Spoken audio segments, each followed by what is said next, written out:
जिसमें आप लोगों ने ये चीज पढ़ी थी कि ग्लिसरोलिपिड्स में आपके पास ग्लिसरॉल और फैटी एसिड अटैच है, ग्लिसरॉल एंड फैटी एसिड। अगर आपके पास इस ग्लिसरॉल की थर्ड पोजीशन के ऊपर फॉस्फेट ग्रुप अटैच हो तो आप इसे क्या कहोगे, ग्लिसरो फॉस्फोलिपिड, बिकॉज ये ऐसे लिपिड है जिसमें ग्लिसरॉल अकेला नहीं है बल्कि उस ग्लिसरॉल के साथ किस ग्रुप की अटैचमेंट है, फॉस्फेट ग्रुप की अटैचमेंट है। सिमिलरली अगर फॉस्फेट ग्रुप की बजाय आपके पास जो है वो ग्लिसरॉल के ऊपर कोई और स्ट्रक्चर आके अटैच होता है, सपोज आपसे ये कहा जाता है कि आपके पास एक पर्टिकुलर लिपिड है विच इज ग्लिसरो गैलेक्टोलिपिड, इट मीन्स कि इसमें आपके ग्लिसरॉल के साथ फॉस्फेट ग्रुप की बजाय कौन सा ग्रुप अटैच होगा, गैलेक्टोज। इसी तरह से अगर आपके पास ग्लिसरो सल्फोलिपिड्स हैं तो ये वो लिपिड्स हैं जिसमें आपके पास ग्लिसरॉल पे फॉस्फेट ग्रुप की बजाय किस ग्रुप की अटैचमेंट है, सल्फेट ग्रुप की।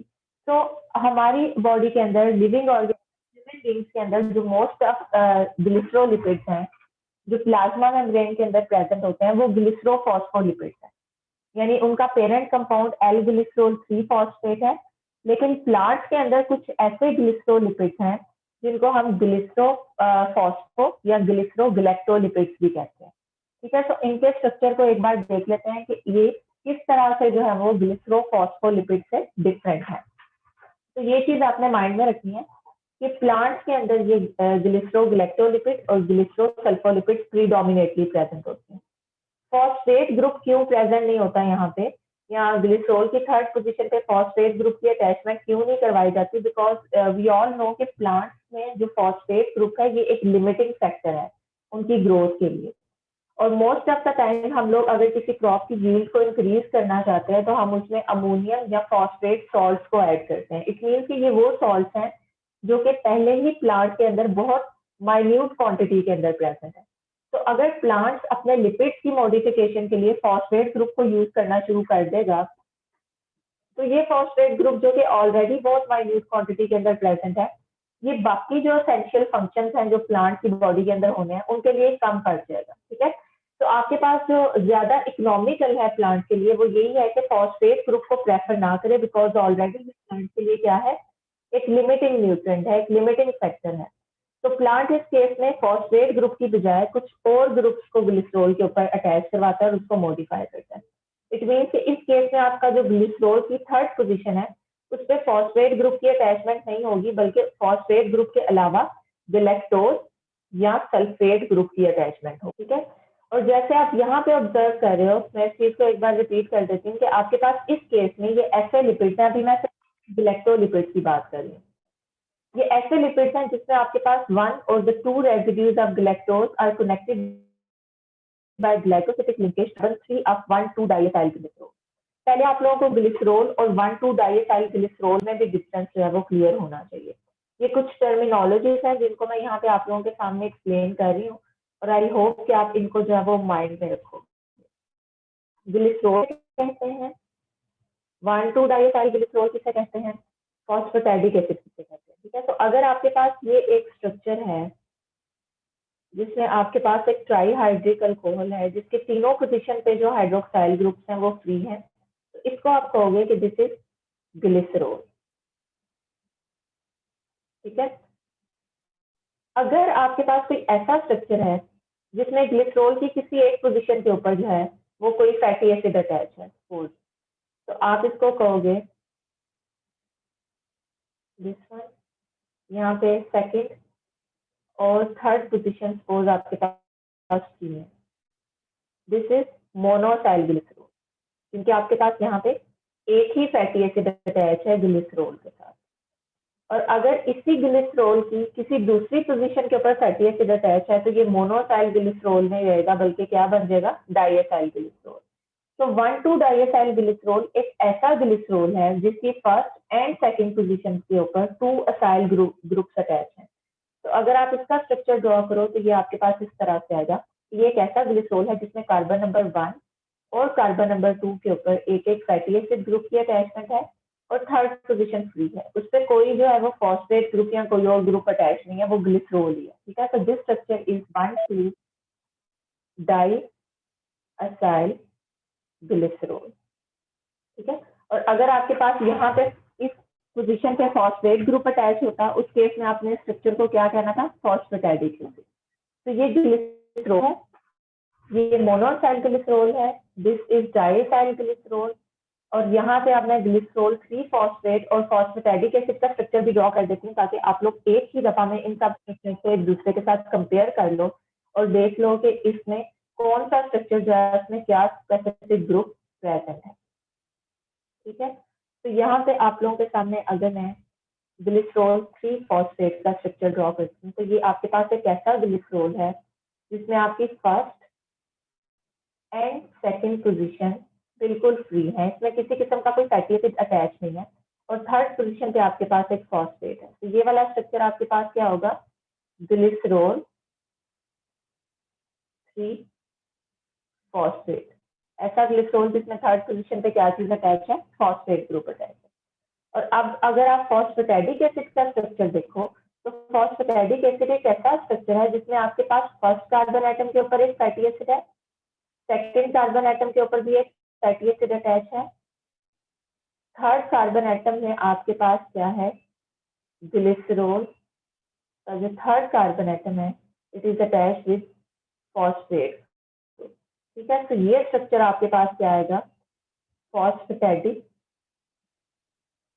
एसिड। तो यहाँ से आप लोग इन चारों स्ट्रक्चर्स को कंपेयर कर लो, इनकी जो नॉमेनक्लेचर है वो आप लोगों के माइंड में होनी चाहिए कि अगर आपसे कहा जाता है कि कोई ग्रुप जो है वो 1,2 डाइएसाइल ग्लिसरॉल के ऊपर अटैच होता है, तो ये स्ट्रक्चर है 1,2 डाइएसाइल ग्लिसरॉल का। अगर फॉस्फेटाइडिक एसिड को रेफर किया जाता है, तो फॉस्फेटाइडिक एसिड एक ऐसा स्ट्रक्चर है जिसमें फर्स्ट और सेकंड पोजीशन पे आपने फैटी एसिड लगाना है और थर्ड के ऊपर फॉस्फेट ग्रुप लगाना है, ठीक है। और अगर ग्लिसरॉल 3 फॉस्फेट की बात की जाती है, तो इसमें first and second position free होंगी, इस पर कोई फैटी एसिड अटैच नहीं होगा, जिसके थर्ड पोजीशन के ऊपर एक फॉस्फेट ग्रुप की अटैचमेंट होगी। तो अब अगर आप दोबारा से इस पॉइंट को देखें, तो आपके जो गैलेक्टोग्लिसरोलिपिड्स हैं, ये ऐसे लिपिड्स हैं जिसमें आपके पास 1 और 2 residues are connected by a glycosidic linkage to carbon 3 of 1,2 diacyl glycerol, ठीक है। तो यहाँ पे आपके पास स्टार्टिंग मटेरियल क्या होगा, 1,2 डाइएसाइल ग्लिसरॉल। अगर इसका स्ट्रक्चर यहाँ पे मैं ड्रॉ करूँ, दिस इज,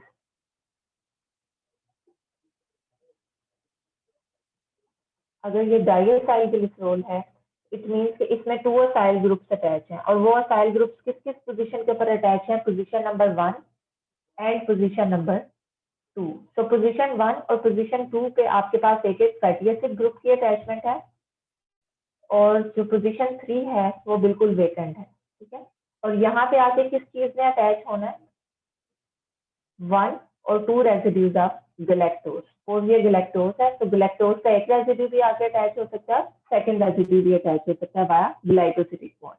तो ये पेरेंट स्ट्रक्चर होगा 1,2 डाइएसाइल ग्लिसरॉल, जिसके आके गैलेक्टोज में अटैच होना है। तो यहाँ पे आप इस स्ट्रक्चर को देख सकते हो कि ये आपके पास एक ऐसा कॉम्बिनेशन है जिसमें ये जो पेरेंट स्ट्रक्चर है ये ग्लिसरॉल का है, जिसकी कार्बन नंबर 1 के ऊपर आपके पास लाइनोलिक एसिड अटैच है, ठीक है। लाइनोलिक एसिड, अब आप लोगों को पता होना चाहिए कि ये आपके पास 18 कार्बन कंटेनिंग फैटी एसिड है, जिसमें 2 पोजीशंस के ऊपर जो है वो अनसैचुरेशन है, और अगर आप उन पोजीशंस को देखो तो ये पोजीशन 9 और 12 है, ठीक है। यहाँ पे भी आपके पास सेम लाइनोलिक एसिड ही प्रेजेंट है।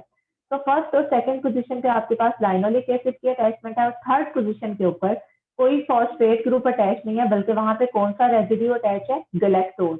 अगर आप इसके स्ट्रक्चर को देखो तो ये ग्लाइकोज का स्ट्रक्चर है, जो कि यहाँ पे ग्लाइकोसिडिक बॉन्ड फॉर्मेशन कर रहा है, और ये ग्लाइकोसिडिक बॉन्ड फॉर्मेशन किन किन ग्रुप्स के दरमियान है, OH group of glycerol, third carbon atom का जो OH ग्रुप है, and this OH group of galactose.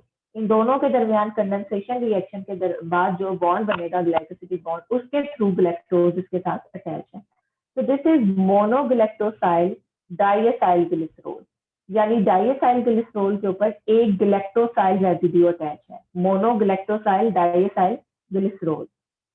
और अगर आपके पास एक गैलेक्टोज अटैच है और ये गैलेक्टोज फर्दर जो है वो एक दूसरे गैलेक्टोज को अटैच करवाता है, इस केस में आप ऑब्जर्व कर रहे हो कि फर्स्ट ऑफ ऑल आपका जो थर्ड पोजीशन के ऊपर OH ग्रुप था, इसने कार्बन 1 ऑफ गैलेक्टोज के साथ जो है वो ग्लाइकोसिडिक बॉन्ड फॉर्मेशन की, और बाद में आपके पास यहाँ पे कार्बन 6 जो है गैलेक्टोज की, इसने carbon 1 of another galactose उसके साथ ग्लाइकोसिडिक बॉन्ड फॉर्मेशन की। तो आपके पास यहाँ पे जो बॉन्ड है दिस इज अल्फा 1,6 बॉन्ड, और यहाँ पे आपके पास जो बॉन्ड है दिस इज बीटा 1,3 बॉन्ड, ठीक है, जिसमें आपके पास फर्स्ट और यहाँ पे थर्ड कार्बन है। तो ये इसके साथ जैसे ये अटैच होगा तो आपके पास अब जो स्ट्रक्चर बना है दिस इज डाइग्लाइकोसाइल डाइएसाइल ग्लिसरॉल, यानी आपका जो पेरेंट स्ट्रक्चर है 1,2 डाइएसाइल ग्लिसरॉल, उसमें 2 ग्लैक्टोज रेसिड्यूज की अटैचमेंट हुई है। Is it clear? जी मैम। ठीक है, मेरा तो क्वेश्चन है प्लांट कि मैम जब हम फॉस्फेट ग्रुप जब हमने ऐड किया था तब तो मैम हमने उसकी पोलैरिटी बढ़ा दी थी ना, पोलर हेड ग्रुप की। जब अब ये ग्लैक्टोज में ऐड किए तो इससे भी पोलैरिटी पर फर्क पड़ेगा या? इससे भी पोलैरिटी इंक्रीज होगी, इससे भी पोलैरिटी इंक्रीज होगी, और वो पोलैरिटी इंक्रीज क्यों होगी? बिकॉज यहाँ पे आपके पास मल्टीपल ऐसे ग्रुप्स प्रेजेंट है जो कि हाइड्रोजन बॉन्डिंग का पोटेंशियल रखते हैं विद एक्वस मीडियम, ओके, ठीक है। तो थैंक इससे यू। भी पोलैरिटी जो है वो इंक्रीज होगी। हमेशा ट्राइग्लिसराइड से अगर आप कंपेयर करें तो आपके जितने भी स्ट्रक्चरल लिपिड्स हैं, चाहे वो ग्लिसरोफॉस्फोलिपिड्स हैं, ग्लिसरोग्लैक्टोलिपिड्स हैं या सल्फोलिपिड्स हैं, वो कंपैरेटिवली ज्यादा पोलर होते हैं,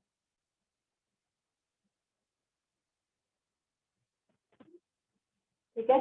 तो प्लांट्स में आपके पास ये ग्लिसरो फॉस्फोलिपिड भी प्रेजेंट होते हैं, लेकिन प्लांट की एक स्पेशलाइज्ड ऑर्गेनेली है क्लोरोप्लास्ट, उसमें हम यूनिक लिपिड्स को भी ऑब्जर्व करते हैं। ये यूनिक लिपिड्स कौन से? गिलेक्टोलिपिड, गिलेक्टो ग्लिसरोलिपिड, ठीक है। यहाँ पे इनके स्ट्रक्चर्स को कुछ जो है वो कॉम्प्लेक्स करके दिखाया गया है, लेकिन आप इसको यहाँ से कर सकते हैं सिंपलर फॉर्म में, ठीक है। तो हमने अभी जो लिपिड्स की क्लासिफिकेशन की है उसमें ग्लिसरोलिपिड्स और ग्लिसरोलिपिड्स के बाद हमने ग्लिसरोफॉस्फोलिपिड्स और ग्लिसरोगैलेक्टोलिपिड्स को डिस्कस किया। तो इसको मैं साथ साथ यहाँ पे लिखती भी जा रही हूँ ताकि आप लोगों को इस चीज का आइडिया हो जाए कि ग्लिसरोलिपिड्स में आपने ग्लिसरोफॉस्फोलिपिड्स और उसके बाद आपने ग्लिसरोगैलेक्टोलिपिड्स को डिस्कस किया, ग्लैक्टोलिपिड्स। और ये जो ग्लिसरोगैलेक्टोलिपिड्स हैं ये यूनिक है प्लांट के क्लोरोप्लास्ट में, जबकि ग्लिसरोफॉस्फोलिपिड आपके पास किसी भी लिविंग सेल के अंदर प्रेजेंट हो सकते हैं, वो प्लांट भी हो सकता है, एनिमल सेल भी हो सकता है, उसकी सेल मेम्ब्रेन के अंदर प्रेजेंट होता है। ओके, अब आप लोगों को याद होगा कि जब हम लोगों ने लिपिड्स पढ़ना शुरू किए थे तो वहां पे मैंने आप लोगों से ये चीज कही थी कि आपका जो लिपिड्स के जो मेजर कॉन्स्टिट्यूएंट्स हैं, यानी अल्कोहल और फैटी एसिड, इनके दरमियान जो बॉन्ड होता है actually this bond is ester bond, क्योंकि आपके पास एक ग्लिसरॉल है, इसमें ये OH ग्रुप, और दूसरी तरफ आपके पास जो फैटी एसिड है उसमें कार्बोक्सिलिक एसिड ग्रुप जब कंडेंसेशन रिएक्शन के थ्रू जो है ये बॉन्ड फॉर्मेशन करेंगे तो ये जो बॉन्ड आपके पास बनेगा this bond is actually ester bond. और इसकी अगर आप लोग यहाँ पे केमिस्ट्री देखो तो इसमें आपके पास इन दोनों ग्रुप्स के कंडेंसेशन होती है, OH group of glycerol and this OH group of carboxylic acid. तो कंडेंसेशन रिएक्शन के बाद आपके पास यहाँ से OH ग्रुप रिलीज हो रहा है, यहाँ से आपके पास एक प्रोटॉन रिलीज हो रहा है, एक कंप्लीट वाटर मॉलिक्यूल की एलिमिनेशन के बाद this oxygen will act as a bridge, और ये यहाँ पे इस ऑक्सीजन को कार्बन के साथ जो है वो बॉन्ड फॉर्मेशन का मौका मिल जाता है। तो आपके पास जो रिजल्टिंग लिंकेज बनता है this linkage is RO double bond O and R। इस लिंकेज को हम क्या कहते हैं? This is actually Easter linkage. आपके पास जो ऑर्गेनिक कंपाउंड जहां पे भी इस किस्म का लिंकेज आप ऑब्जर्व करो उन ऑर्गेनिक कंपाउंड्स को हम एक ब्रॉड क्लास के अंदर जो है वो क्लासिफाई करते हैं, and the name of this class is Easter. तो आपके पास जो लिपिड्स हैं ये भी ईस्टर है। किस किस के ईस्टर है? Fatty acids as well as glycerol. लेकिन वी हैव सम लिपिड्स जिनमें आपके जब ग्लिसरॉल और फैटी एसिड एक दूसरे को अप्रोच करते हैं तो वो ईस्टर लिंकेज बनाने की बजाय एक और लिंकेज को प्रेफर करते हैं, and this linkage is ether linkage, ठीक है। तो फर्स्ट ऑफ ऑल आप लोगों को ईथर और ईस्टर लिंकेज में डिफरेंस का भी पता होना चाहिए। जी बच्चों, जैसे मैंने अभी आप लोगों से डिस्कस किया है कि आपके पास जो ईस्टर बॉन्ड है ये इस तरह का बॉन्ड होता है जिसमें हमेशा आपके पास जो एक ऑक्सीजन एटम है ये एज अ ब्रिज एक्ट करते हुए क्या करती है, एक कार्बन ऑक्सीजन डबल बॉन्ड को इनकारपोरेट करती है बॉन्ड फॉर्मेशन।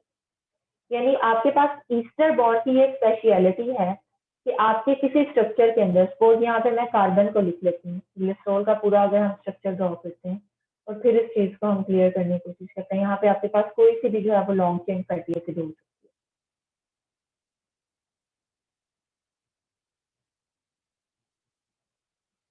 14, 15 एंड 16 और ये पाल्मिटिक एसिड हो सकते हैं। ठीक है, ये ग्लिसरॉल का स्ट्रक्चर अभी कॉन्टिन्यूस है। तो ये बॉन्ड आपके पास यहाँ पे जो है ये ईस्टर बॉन्ड है। ईस्टर बॉन्ड की ये स्पेशलिटी है कि आपके पास जो है कम से कम किसी स्ट्रक्चर के अंदर एक कार्बन एटम ऐसा होना चाहिए जो कि डबल बॉन्ड के थ्रू लिंक्ड है with the oxygen. Double bond बना रहा है किसके साथ? ऑक्सीजन के साथ बना रहा है। ठीक है, इसी तरह से आपके पास एक स्ट्रक्चर के अंदर एक सेंट्रल कार्बन एटम ऐसा होना चाहिए जो कि बॉन्ड फॉर्मेशन कर रहा है with any other group. Like अगर हम यहाँ पे इसको इस तरह से लिखते हैं कि आपके पास सपोज एक ऐसा ग्रुप है, ईस्टर्न लिंकेज है, यहाँ पे इस कार्बन एटम को अगर आप देखो कि एक ऐसा कार्बन एटम है जो कि डबल बॉन्ड के थ्रू अटैच है विद द ऑक्सीजन, तो ये कंडीशन हमारे पास सेटिस्फाई हो रही है। दूसरी तरफ आपके पास ईस्टर की लिंकेज ईस्टर लिंकेज की जो एक आप कह लो कंडीशन है वो ये है कि इस कार्बन का एक ऑक्सीजन के साथ सिंगल बॉन्ड भी होना चाहिए, सिंगल बॉन्ड विद ऑक्सीजन। और थर्ड कंडीशन है कि इस कार्बन एटम का सिंगल बॉन्ड हो विद अदर कार्बन एटम। यानी जब भी आपने किसी बॉन्ड को देखना है और आप उसको क्लासिफाई करना चाह रहे हो कि ये ईस्टर बॉन्ड है, उसमें इस किस्म का कोई ग्रुप अगर प्रेजेंट है सपोज, और यहाँ पे आपको डबल बॉन्ड नजर आ रहा है या यहाँ पे ऑक्सीजन नजर नहीं आ रही, उस केस में आप कहोगे कि ये ईस्टर बॉन्ड नहीं है, बिकॉज ईस्टर बॉन्ड कोई ऐसा बॉन्ड होता है जिसमें आपके पास एक सेंट्रल कार्बन एटम जो है ये डबल बॉन्ड के थ्रू अटैच हो विद द ऑक्सीजन, यानी कार्बोनाइल ग्रुप यहाँ पे प्रेजेंट हो। उसके बिल्कुल क्लोज विसिनिटी में, यानी एक ही कार्बन एटम की बात होती है ना, कार्बन के 4 बॉन्ड्स को सेटिस्फाई करें तो 4 में से 2 बॉन्ड्स उसने बनाए हो ऑक्सीजन के साथ डबल बॉन्ड, एक बॉन्ड उसने बनाया हो फिर ऑक्सीजन के साथ सिंगल, और सेकंड बॉन्ड इसका होना चाहिए, फोर्थ बॉन्ड इसका होना चाहिए विद द कार्बन। तो ये जो आपके पास एक सेंट्रल कार्बन एटम है ये इन कंडीशंस को सेटिस्फाई कर रही है। एक तरफ ये डबल बॉन्ड बना रही है ऑक्सीजन के साथ, दूसरी तरफ आपके पास जो है वो नेक्स्ट ऑक्सीजन के साथ सिंगल बॉन्ड फॉर्मेशन है, और फाइनली आपके पास जो है वो सिंगल बॉन्ड है विद द कार्बन एटम। तो ये आपके पास एक ईस्टर है। बट अब हम ये चीज ऑब्जर्व करेंगे कि आपके पास किसी स्ट्रक्चर में समटाइम्स जब लिपिड्स अप्रोच करते हैं ग्लिसरॉल को, सॉरी फैटी एसिड अप्रोच करते हैं ग्लिसरॉल को, तो वो ईस्टर बॉन्ड नहीं बनाते बल्कि इस केस में वो ईथर बॉन्ड बनाते हैं। तो ईथर बॉन्ड की क्या स्पेशलिटी है? ईथर बॉन्ड में आप इस तरह का जो बॉन्ड है वो ऑब्जर्व करते हो, इसमें आपके पास ये जो सेंट्रल कार्बन एटम है ये प्रेजेंट नहीं होता, ये कार्बोनाइल ग्रुप प्रेजेंट नहीं होता।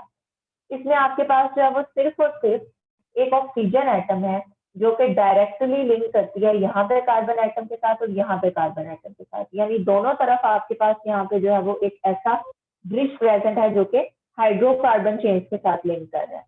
एक हाइड्रोकार्बन चेन आपके पास यहाँ पे है, ये ग्लिसरॉल की हो सकती है, और दूसरी तरफ आपके पास हाइड्रोकार्बन चेन इस स्ट्रक्चर की प्रेजेंट है। तो अगर इस किस्म का कोई बॉन्ड आप ऑब्जर्व करोगे तो उस बॉन्ड को आप क्या कहोगे? Ether bond. और अगर आपके पास जो है वो इस किस्म का बॉन्ड होगा तो वो बॉन्ड कौन सा होगा? Ester bond. तो आपके पास जितने भी लिपिड्स हैं उनमें 90% लिपिड्स हमेशा ईस्टर लिंकेज ही बनाते हैं। यानी आपके पास जब स्पेसिफिकली कोई ग्लिसरॉल अप्रोच करता है किसी फैटी एसिड को, तो उस केस में उनके दरमियान आइडियल जो बॉन्ड बनता है वो ईस्टर बॉन्ड बनता है। But we have some enzymes जो कि कुछ खास किस्म की ऑर्गेनेलिस के अंदर प्रेजेंट होते हैं।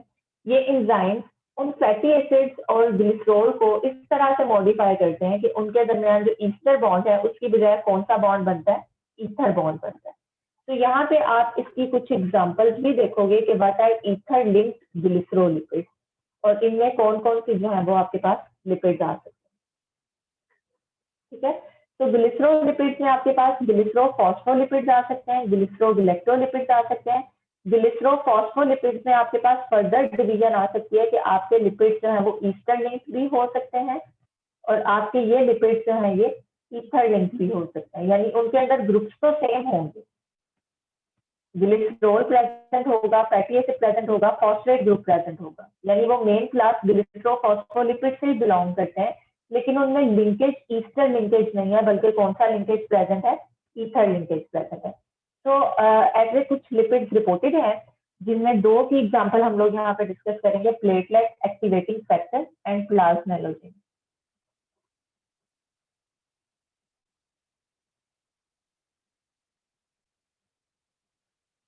जी बच्चों, पहले आप लोगों को इस चीज का आइडिया होना चाहिए कि आपके पास जो है ये कुछ ऐसे लिपिड्स होते हैं जिनमें ईस्टर की बजाय कौन सा लिंकेज प्रेजेंट होता है, ईथर लिंकेज प्रेजेंट होता है। और जरूरी नहीं है कि ग्लिसरॉल के साथ जो तीनों फैटी एसिड अटैच है वो तीनों ही ईथर बॉन्ड बनाए। हो सकता है किसी एक फैटी एसिड का लिंकेज जो है वो ईस्टर की बजाय कौन सा होगा, ईथर होगा। तो अगर आपके पास किसी एक फैटी एसिड ने भी ग्लिसरॉल के साथ ईथर लिंकेज बनाया तो उन लिपिड्स को आप जो है वो ईथर लिंक्ड लिपिड्स कहोगे।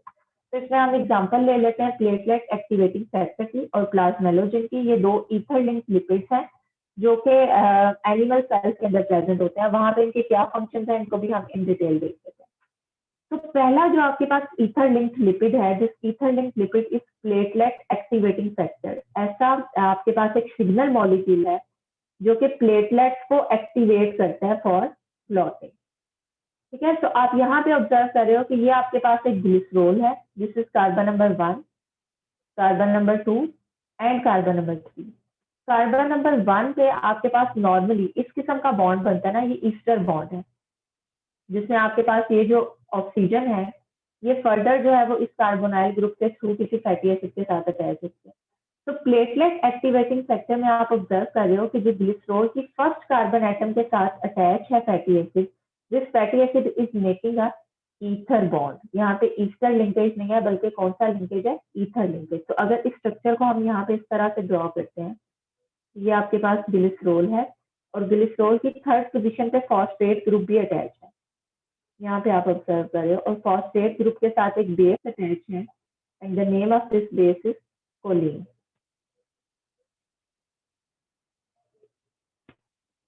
ठीक है, तो ये थर्ड पोजीशन है।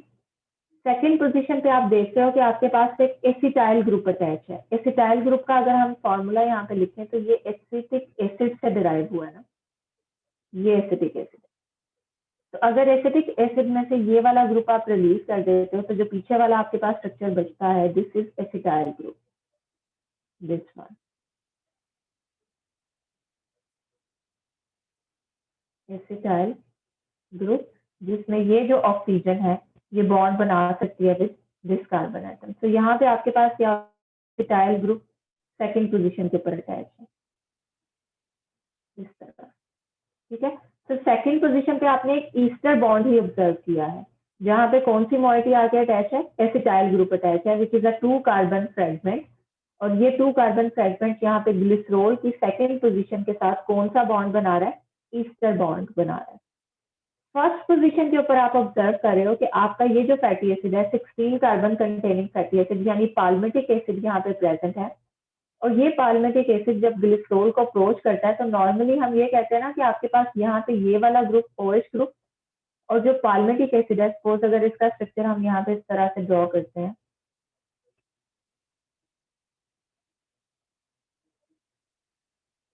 पाल्मिटिक एसिड, तो यहाँ पे इस OH ग्रुप और यहाँ पे इस OH ग्रुप के दरमियान कंडेंसेशन होनी है और उसके बाद ये जो ऑक्सीजन है तो ये ग्रुप यहाँ से रिलीज हो गया और यहाँ से OH ग्रुप रिलीज हो गया। तो ऑक्सीजन इस केस में क्या करती है, एज अ ब्रिज एक्ट करते हुए, अगर आप इस चीज को इस तरह से ऑब्जर्व करो तो ये oxygen as a bridge act करते हुए यहाँ पे ईस्टर बॉन्ड फॉर्मेशन करती है। नॉर्मली हम इस तरह का जो है वो बॉन्ड डिस्कस करते हैं जब ग्लिसरॉल किसी फैटी एसिड को अप्रोच करती है। बट इस केस में आप बॉन्ड को थोड़ा सा जो है वो चेन फॉर्म में देते हो। जी बच्चों, यहाँ पे जैसे मैंने आप लोगों को स्टार्टिंग में कहा ना कि सपोज ये ग्लिसरॉल है और ग्लिसरॉल का OH ग्रुप यहाँ पे किसी फैटी एसिड के साथ जो है वो नॉर्मली जो बॉन्ड बनाता है, इस बॉन्ड में आपके पास जो है वो OH ग्रुप यहाँ से और प्रोटॉन यहाँ से रिलीज होता है और इसके रिजल्ट में आपके पास बॉन्ड बनता है दिस बॉन्ड, जिसको आप क्या कहते हो, ईस्टर बॉन्ड। ये ईस्टर लिंकेज। लेकिन अब हम ईस्टर लिंकेज की बजाय बात करें ईथर लिंकेज की। और ईथर लिंकेज में आप ये चीज ऑब्जर्व करते हो कि आपके पास एक कंप्लीट जो है ग्रुप का रिलीज होता है। वो कंप्लीट ग्रुप जो है वो इस तरह से भी रिलीज हो सकता है कि सपोज यहाँ पे आपके पास एक ग्लिसरॉल है और ग्लिसरॉल में यहाँ पे आपके पास OH ग्रुप रहता है और ये फैटी एसिड यहाँ पे अप्रोच कर रहा है इस ग्लिसरॉल को। अब इस केस में कंप्लीट OH ग्रुप यहाँ से रिलीज हो रहा है और यहाँ से आपके पास जो है वो एक कंप्लीट OH ग्रुप का रिलीज हो रहा है, यानी वाटर मॉलिक्यूल की बजाय H2O2 ग्रुप जो है वो यहाँ से क्या होगा, रिलीज होगा। H2O2 ग्रुप के रिलीज होने के बाद आपके पास यहाँ पे कार्बन में बॉन्ड का पोटेंशियल आ गया, यहाँ पे भी कार्बन की वैलेंसी डिस्चार्ज हुई, ठीक है। तो अपने इस वैलेंसी को सेटिस्फाई करने के लिए ये दोनों कार्बन एटम जैसे ये ग्रुप रिलीज होंगे, ये दोनों कार्बन एटम का स्टेबलाइज होने की कोशिश करते हैं। तो स्टेबलाइज होने की कोशिश में आपका ये वाला जो कार्बन एटम है ये ऑक्सीजन के साथ ये बॉन्ड ब्रेक करेगा, दिस वन, ठीक है। ऑक्सीजन के साथ सिंगल बॉन्ड फॉर्मेशन हो गई और ये ऑक्सीजन चूंकि अब इसमें एक बॉन्ड का पोटेंशियल आ गया, this will make a bond with this carbon atom. और यहाँ पे जो कार्बन के साथ बॉन्ड था ये सिस्टम में से एक प्रोटॉन को एक्सेप्ट कर लेता, तो आपके पास ये स्ट्रक्चर इस तरह से स्टेबलाइज होता है। यहाँ पे आप ऑब्जर्व कर रहे हो कि जो बॉन्ड बन रहा है वो एक तरफ कार्बन के दरमियान है, फिर ऑक्सीजन के दरमियान है, उसके बाद कार्बन के दरमियान है और कार्बन यहाँ पे जो है वो R1 के साथ अटैच है। तो इस केस में आपके बॉन्ड की नेचर चेंज हो गई है, बॉन्ड जो है वो ईस्टर की बजाय ईथर बॉन्ड कन्वर्ट हो, ठीक है। तो ये डिपेंड करता है कि कौन से इंटरेक्टिंग ग्रुप्स एक दूसरे को अप्रोच कर रहे हैं और अप्रोच करने के बाद उनके जो बॉन्ड बनते हैं उसकी नेचर क्या होती है। तो हमेशा ये चीज याद रखिएगा कि जो ग्लिसरोफॉस्फोलिपिड्स हैं वो ग्लिसरोफॉस्फोलिपिड ईस्टर लिंक लिपिड्स भी हो सकते हैं और ईथर लिंक लिपिड भी हो सकते हैं। ईथर लिंक वो तब होंगे जब आपके पास यहाँ पे किसी एक पोजीशन के ऊपर ईस्टर की बजाय कौन सा बॉन्ड प्रेजेंट होगा, ईथर बॉन्ड प्रेजेंट होगा। क्लियर हो गया? यस जी। ओके, तो अगर आप किसी भी लिपिड के अंदर एक या दो पोजीशन के ऊपर ईथर लिंकेज को ऑब्जर्व करोगे तो आप उनको एक अलग क्लास में जो है वो डिफरेंशिएट कर सकते हो। वो क्लास कौन सी है? ईथर लिंक लिपिड की। तो बायोलॉजिकल सिस्टम में दो लिपिड्स ऐसे हैं जो कि यहाँ पे एज एन एग्जांपल कोट किए गए हैं जिनमें हम इस ईथर लिंकेज को ऑब्जर्व करते हैं। पहला आपके पास कंपाउंड है प्लेटलेट एक्टिवेटिंग फैक्टर, जिसमें आपके पास एक ग्लिसरोल का मॉलिक्यूल है, ग्लिसरोल की थर्ड पोजीशन के ऊपर फॉस्फेट अटैच विद कोलिन, ठीक है। सेकंड पोजीशन के ऊपर आपके पास एसिटाइल ग्रुप है जो कि ईस्टर्न लिंकेज के थ्रू अटैच है और फर्स्ट पोजीशन पे पाल्मेटिक एसिड है which is attach via ether bond, ठीक है। तो ये पूरे का पूरा स्ट्रक्चर किसका है? प्लेटलेट एक्टिवेटिंग फैक्टर का। तो अगर प्लेटलेट एक्टिवेटिंग फैक्टर के बारे में पूछा जाता है तो आप सिंपली इस पॉइंट को याद रखिएगा कि इसमें एक ग्लिसरोल है जिसकी थर्ड पोजीशन पे phosphate and choline, second position पे एसिटाइल ग्रुप जो ईस्टर बॉन्ड के थ्रू अटैच है, फर्स्ट पोजीशन पे पाल्मेटिक एसिड जो कि ईथर लिंकेज के थ्रू यहाँ पे अटैच है। तो यहाँ पे आप जो है वो ईथर लिंकेज को कार्बन नंबर 1 के ऊपर ऑब्जर्व करें। अब इस प्लेटलेट एक्टिवेटिंग फैक्टर का फंक्शन क्या है? ये प्लेटलेट एक्टिवेटिंग फैक्टर को कुछ खास किस्म के जो व्हाइट ब्लड सेल्स हैं विच आर बेसोफिल्स ये रिलीज करते हैं, यानी एक तरह का ये सिग्नल मॉलिक्यूल है जिसे बेसोफिल्स ने रिलीज करना है। इस सिग्नल मॉलिक्यूल का इफेक्ट किसके ऊपर होता है? प्लेटलेट्स के ऊपर, यानी इसको रिलीज करने वाले मॉलिक्यूल व्हाइट ब्लड सेल्स हैं, बेसोफिल्स हैं, लेकिन इसकी जो टारगेट सेल्स हैं वो प्लेटलेट्स हैं। और जैसे ये प्लेटलेट एक्टिवेटिंग फैक्टर प्लेटलेट्स के पास जाएगा उनकी एग्रीगेशन होना शुरू हो जाती है, यानी वो एक ही पोजीशन के ऊपर या एक साइड के ऊपर एक्यूमुलेट होना शुरू हो जाते हैं। ये इसका एक इफेक्ट है। फर्स्ट इफेक्ट इसका क्या है? Platelet aggregation.